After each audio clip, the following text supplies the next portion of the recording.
Hi there. Today we are looking at the buyer representation agreements. So there are two that you can use. One is with dual agency and one is without dual agency consent. So we're going to dive right in. This is the exclusive buyer representation, exclusive right to purchase contract without dual agency disclosure and consent. In filling out this form, you will want to have a discussion with your buyer about you representing them as their agent. And there are services that you provide in doing so. And as a result of the services that you provide, the buyer is agreeing to make sure you're compensated through the purchase that they make, and we'll go through those details, according to the percentage or the dollar amount that you and the buyer agree upon. So again, this one that we're going to go through first is without the dual agency consent. And so we'll just go ahead and go through this document, and then we'll do the one with the consent for dual agency. They're very similar except for that difference about dual agency. So in consideration of, this first blank would be Keller Williams Marquee's brokerage company. They're the sponsoring broker, and it's an agreement between Keller Williams Marquee, yourself, and the buyer. So the buyer's name or names go in this blank here. The next paragraph, section 1, talks about the type of representation. So you need to mark either the top box or the next box. The difference between the paragraphs are that the exclusive representation means that the buyer understands that this exclusive right to represent the buyer means that if the buyer makes any purchase utilizing your services, services through another agent within Keller Williams Marquee, services through another real estate agency or agent, they are still required to be sure that they provide compensation to you, so long as they buy in a specified area. Now, some agents, and this is an agreement between you as the buyer's agent and your buyer. So you have this conversation. Some buyers have filled this out to where it just has to do with a specific property address. Some buyers, they know they want to buy in St. Clair County. Some buyers, they know they want in Edwardsville School District. Some buyers and buyers agents, they have a discussion and they say, hey, you know what, not sure where we're going to land, let's just put the state of Illinois. That's okay. As a licensed agent in Illinois, you can represent your buyer anywhere in the state of Illinois. So that's okay. You can make it that broad. But that's a discussion between you and your buyer, and it is your buyer's decision, and then of course your consent to work with those terms or not. Okay, so this is, again, if they utilize any real estate agent's services to acquire property, they would still be in the specified area. They would still be required to provide compensation to Keller Williams Marquee, and then to you, obviously, as an agent within the office. Exclusive right to acquire is a little different. It's the same. However, it also includes that the buyer understands that this exclusive right to purchase means that if the buyer acquires any property, whether through the efforts of the buyer, the sponsoring broker and their agents, or another real estate brokerage, then the buyer would still be required to provide compensation, the commission agreed upon, to Keller Williams Marquee. Again, you need to specify the area. So the difference between the two, this is with agent representation, and the exclusive right to acquire means that even if the buyer goes and finds a for sale by owner and there's no agent involved, if this box is marked and it's within the dates and the terms of this contract, then that buyer would still be required to provide commission. The sponsoring broker designates the buyer, and the buyer accepts. This is where your name goes as the buyer's agent. Okay, so that's section 1. Section 2 is the term. You either mark one or the other. If this is the first buyer's agency agreement that you've entered into with this client for this area under these terms, then you check the top box. This contract shall be effective until 11:59 p.m. on such and such a date. So say it's June, you want to extend this out to September or December, whatever term your buyer agrees upon.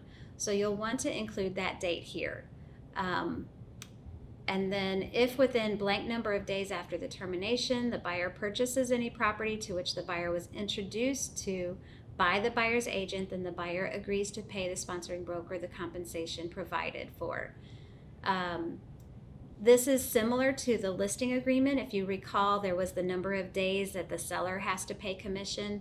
Similar number here. So say it expires September 30th, 2021, but within 30 days after that termination, if they purchase a property that they saw while you were helping them, they'd still be required to pay that compensation. This next box, this contract shall automatically renew on blank and on blank of each succeeding year. So this would be an ongoing agreement.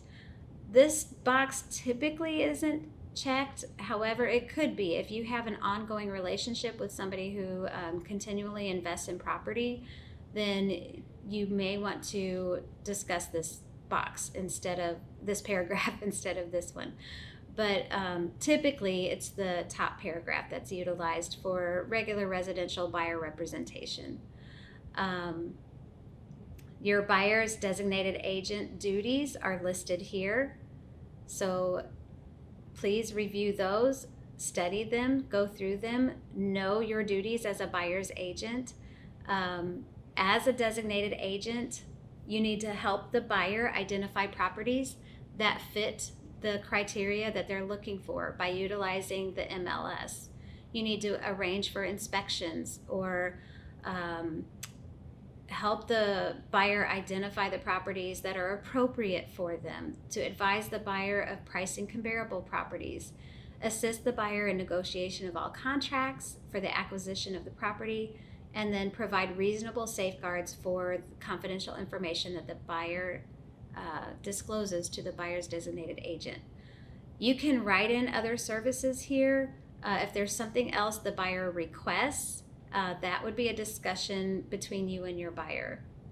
And then there are the sponsoring broker duties. So as the sponsoring broker, Keller Williams Marquee is to provide through the buyer's designated agent the brokerage services set forth in Section 15-75 of the Illinois Real Estate License Act, to provide the buyer's designated agent with assistance and advice as necessary in buyer's designated agent work on the buyer's behalf, to make the managing sponsoring broker or designated representative available to consult with buyer designated agent as to the buyer negotiations for the acquisition of the real estate, to make other licensees affiliated with sponsoring broker aware of the buyer's general specifications for real property, and as needed to designate one or more licensees as designated agent of buyer. Of course, you would be, if this is your buyer, you would be identified as that buyer's designated agent. So then the buyer has duties. They would need to complete the buyer checklist so that the agent and the agency can be aware of their needs. They need to work exclusively with you as their buyer's agent. They need to supply relevant financial information, whether that be proof of funds with cash or a pre-approval letter with their lender. They need to be available for upon reasonable notice and reasonable hours to inspect properties. And then, of course, they need to pay the sponsoring broker according to the terms in Section 7 of this contract, which we're getting to. Section 6 discusses the fact that you, as a designated buyer's agent, can represent other buyers. You are not exclusively representing that buyer only. Section 7 is compensation. So this is where you have your agreement on compensation. Again, this is a discussion between you and your buyer. You want to, for sure, have a minimum, I would think, of like 2.5%. We cannot price fix. Again, this is a discussion between you and your client. If you review the cooperating brokerage percentages on MLS, on Maris, Most listings do pay out a 2.5% to the buyer's agency, and so that's why I suggest the 2.5. But again, this is a discussion and agreement between you and your buyer. It could be 3%. It could be 3.5%. So don't let that be limited. But if you are elevating this percent, then you definitely need to have the conversation that they either have cash funds to make up the difference. If the property they purchase is only paying out 2.5% and they've agreed to pay you 3.5%, then there would be a 1% difference. Do they have the cash to make up that difference to pay the remaining amount that would be due? So be mindful. I have seen some come through with 2%. I've seen some agents put for compensation just a flat dollar amount, depending on the price range of the property that they're looking at. So you'll want to be sure that you're, one, knowledgeable of the properties that your buyer is looking at and the general commission that's being paid for properties like the ones your buyer is looking at, and two, that your buyer is prepared to pay that commission in the event that they either purchase a property with another agent, they're still required to pay you commission, or the commission that they agree upon here isn't the commission amount paid out through that listing that they're buying. So definitely worth the conversation there. Some agents utilize transaction manager services, and so you want to add that number here. So you would have, say the fee is $400. You would put a $ 400 plus 2.5%. And then you would repeat that number here. Then we come down to Section 8, previous representation. If the buyer has had previous representation, that relationship should be terminated, and they have now entered into this new representation, this new relationship. And so there has to be full disclosure of this kind of information. Failure to close: if the seller or lessor in agreement made on behalf of the buyer fails to close such agreement with no fault on the part of the buyer has no obligation to pay that commission. The disclaimer is that you are a real estate agent. You are not an attorney, an inspector, a tax advisor, an engineer, any of those other professions. The cost of the third-party services, again, if there's an appraisal or title fees or any of those, that is not part of this agreement. Indemnification of sponsoring broker, that the sponsoring broker, Keller Marquee, is held harmless for any damages or loss. The assignment of buyers can happen under the contract pursuant to Illinois law.